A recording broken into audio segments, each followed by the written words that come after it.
Hey everyone, while we're waiting to go for people to join us, sorry you may hear some barking in the background. That's a couple of our dogs, and then you may or not, I don't know if you can see my little puppy who's behind me who sometimes pops up on my lap, so don't be surprised if you hear or see dogs here. Okay, so this time of year can be incredibly painful. It's considered a season of joy, and sometimes people don't understand that not everyone is joyful. But there are situations that some people kind of naturally get. If you've lost a loved one, if you have a chronic illness, you have a recent bad diagnosis, or you lost your job. Generally, not always, but generally people understand that that's painful, that you are grieving, that the holiday season isn't so joyful for you. What's often overlooked is the group of us who are childless not by choice. And that's because people often don't recognize that this is a loss, that it's painful.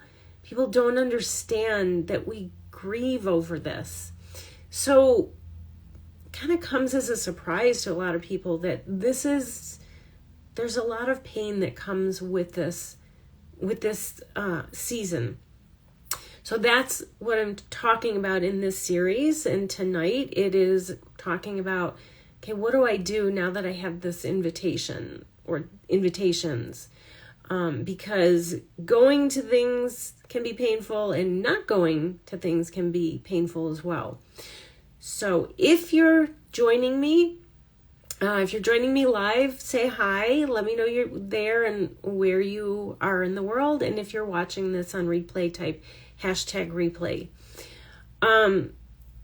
So we're talking about what do I do with this invitation? Because going to things when you struggle with infertility, when you're struggling with your childlessness, now you're childless not by choice, these holiday events can be incredibly triggering for so many different reasons, right? There are going to be, kids there, and not that you ever need a reminder, of what you're missing, what you don't have in your life that you want, but it's like, these are like neon flashes of reminders when you're at these holiday gatherings with families, and it's like, yeah, I don't get to celebrate this holiday with my child. So there's that. Even at adult-only functions, inevitably the conversation is going to turn to their kids, what they're doing with what their kids have accomplished, what they're doing with their kids for the holidays. And or the conversation will turn towards the comments that are hurtful to you, the questions that are personal and inappropriate. Sometimes even people know you are childless not by choice, and right in front of you they talk about childless women in such a rude and judgmental way, and the stereotypes of we're selfish and didn't try hard enough and all of that. So going to these events can be particularly painful, and people just don't get it. It's a happy time of year. Just look at the positive. In fact, today when I posted about that I was doing this live on a different social media platform, I got a comment. This is common, but today it happened to come right away. A comment from someone about stop looking at what you don't have and stop complaining about this, and instead focus on what you do have. So here's the reality. I am so appreciative for what I do have. I'm so grateful. I do have a wonderful life, but I also hurt for the life that I had planned that I don't have. I also grieve for my childlessness, for the child that I don't have, that I wanted. And when people say this, it is invalidating your pain. It is toxic positivity. And, there's one thing to saying I'm here for you when someone is hurting, which is very different than just look at the positive. No, life is filled with the pluses, the pluses and minuses. There is pain, and not acknowledging it and pretending it's not there is not helpful. And having someone say to you, just look at the positive is beyond unhelpful. We'll just be kind and say it's not helpful. And so when I get comments like this, I decide I do one of two things. I either try to educate them, or if it's someone that I'm like, yeah, they're not going to listen, they're not going to hear what I have to say, they have their mind made up, I just block them. So anyways, this is tough because you have this option of I can go and it's going to be painful, and there's going to be people who just don't get it and are going to throw the toxic positivity at me. Or I cannot go, I can stay away from those situations, and unfortunately there's going to be repercussions to follow, whether it's with colleagues, friends, family. There's going to be way too often, there's going to be problems that come after from you not going. Strains in relationships, anger, that sometimes, it's short-lived, but sometimes it can last and permanently cause problems. And so you're left with this, I can go and be in pain, or I can say no, and I'm going to end up in pain. So oftentimes what people will just automatically say to you when you're like, this is going to be really painful for me, is they're going to say, just don't go, right? Do what serves you best. And that's easy to say, but it's really hard to do in reality, because the not going can often come with painful consequences.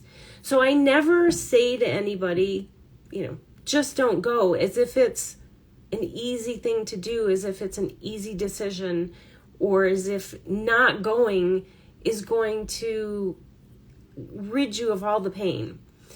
What I say is there's balance is the key. So for some things, it's like, okay, which is going to give me more comfort, which is going to bring me some joy or more joy. But often in these situations, it's more of a, which is going to cause me less pain. Is the pain of going and dealing with the triggers going to be worse than the pain of, say, in-laws being mad at you, maybe having a permanent strain, or friends who will no longer talk to you? Which is going to be, now if that's the case, my view, if it's a friend who's like, I'm just not going to talk to you, that can't understand how this gathering would be painful, to me that's not a friend. But we all have our own lives and what works for us. So I look at it in terms of which is going to cause less pain, if both going and saying no are going to cause problems, going to cause triggers or pain for you. But before you stop and think about, okay, which is going to be less painful for me, first remember that you can't control somebody else's thoughts, right? How they think is on them. What they think of you going or not going is on them. You can only control your own thoughts, and how you think about the holidays is really where it's going to factor into your decision making. So if your thought is, it's wrong to say no to the invitation, it's going to feel wrong. You're not going to want to say no, and saying no will feel badly. If your thought is, if I don't go, if I say no, that is self-care, and that is setting good boundaries, it's going to feel okay. There's no right or wrong thought. Your thoughts are your thoughts, but this is just for you to recognize where those feelings are coming from And sometimes we can, I'm not saying you should, but sometimes we can change our thoughts so that they are more helpful for us. If they are believable, they might serve us best if we are able to change our thoughts. So here are 4 steps to take when you open the invitation. The first step is to think about what serves you best. Which is going to cause me less pain? Saying no to the invitation and not going, and then the pain of complications after? Or is the pain of any triggers at these events going to be less painful? And only you know that. The second step is to have a conversation ahead of time that serves you. So what do I mean by that? So some people are able to hear what we have to say. They are able to empathize. They are able to understand the pain or recognize that this is painful and not invalidate you and your feelings. Some people aren't. And some people, just when they know it's something that's painful, will do it anyways. So can you have a conversation with whoever it is, the host, if you decide not to go? Can you have a conversation ahead of time and say, hey, I really respect you. I love you. I'm happy for you, but being there is too painful for me. It is nothing against you. Please don't take it against you. If you decide not to go, or if you decide to go, can you have a conversation with that host about, I don't want to sit next to, let's say, Aunt Libby, because Aunt Libby is going to start in on the inappropriate comments and say things and question you, and it's going to be painful. Can I not sit next to her? Or can we stay away from certain topics of conversation?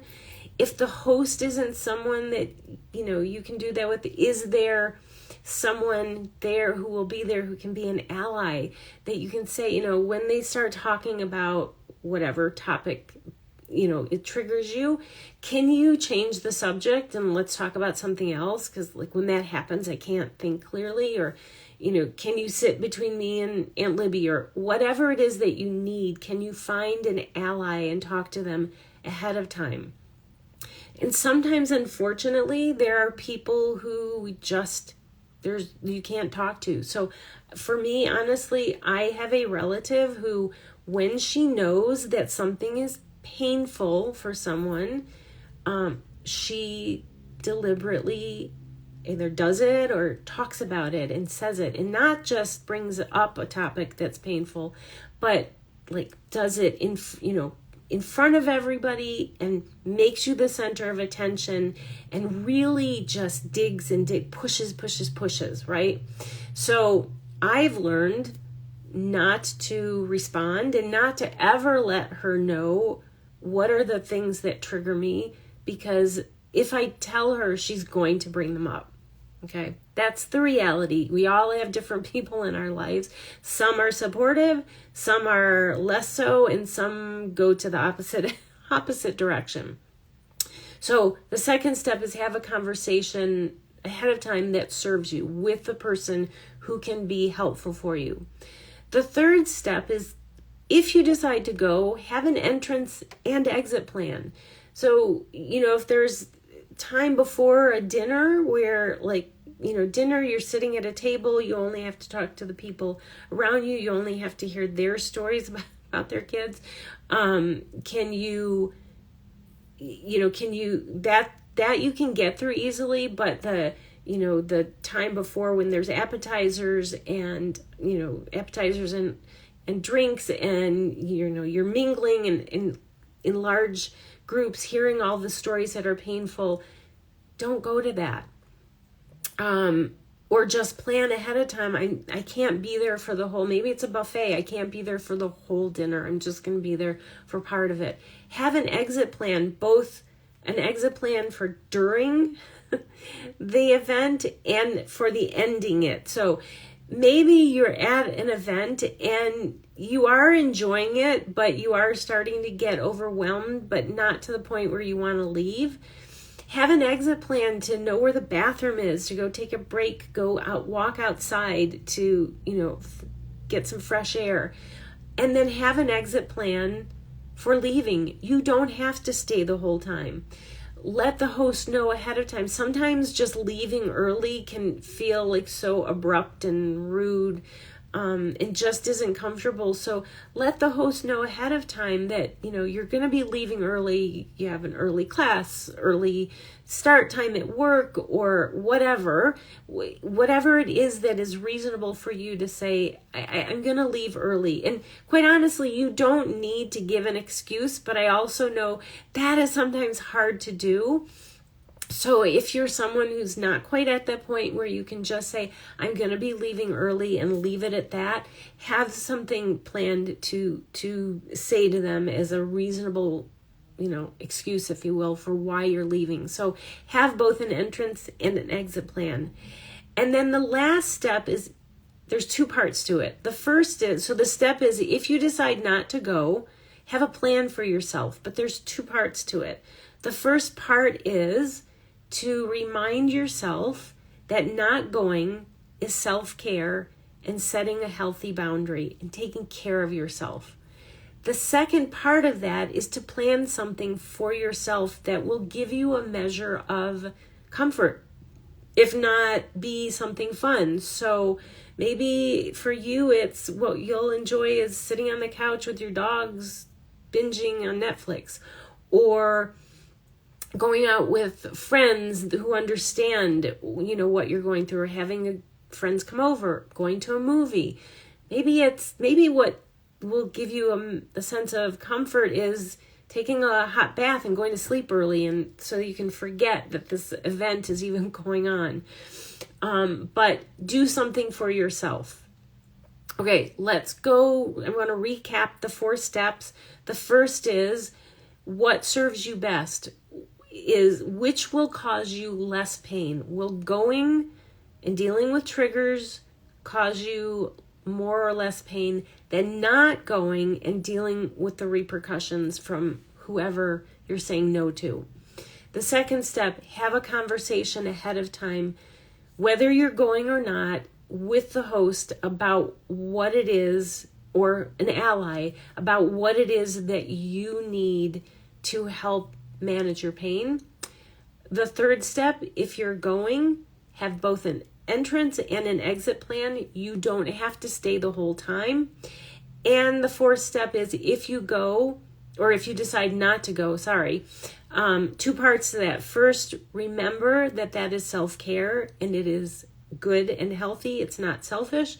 And the second part is to plan something for yourself. Okay. That's what I have for tonight. But if you weren't here last week, I just want to let you know that I'm doing this weekly, same time, until December 26th. Going to be hosting a live about a topic that is related to the challenges, the pain of the holiday season when you're childless not by choice.